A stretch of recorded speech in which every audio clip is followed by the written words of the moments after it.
భవన నిర్మాణాల అనుమతుల జారీలో ఎక్కడ జాప్యం ఉండరాదని జిల్లా collector commissioner P Prashant town planning అధికారులను ఆదేశించారు. ప్రకాష్ నగర్, సోమలమ్మ పొంత రోడ్డు, రెయిన్బో హాస్పిటల్ రోడ్డులో పర్యటించి పలు భవనాలను ఆమె పరిశీలించారు.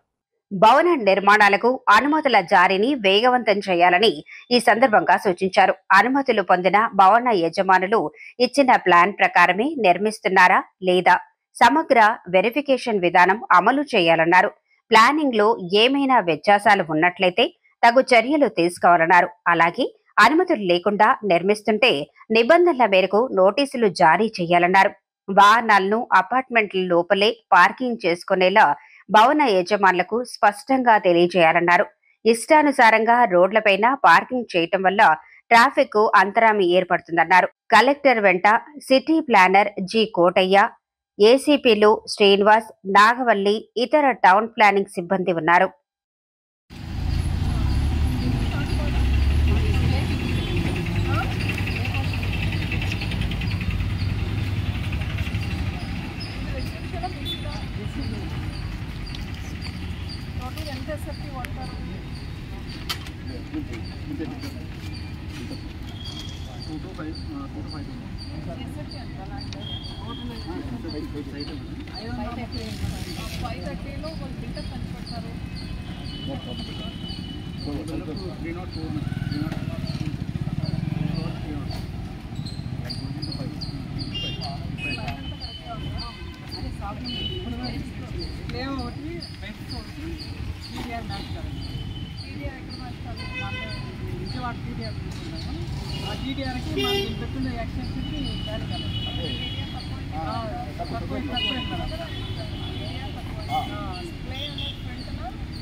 అలా కరువు షేప్ ఉంటుంది.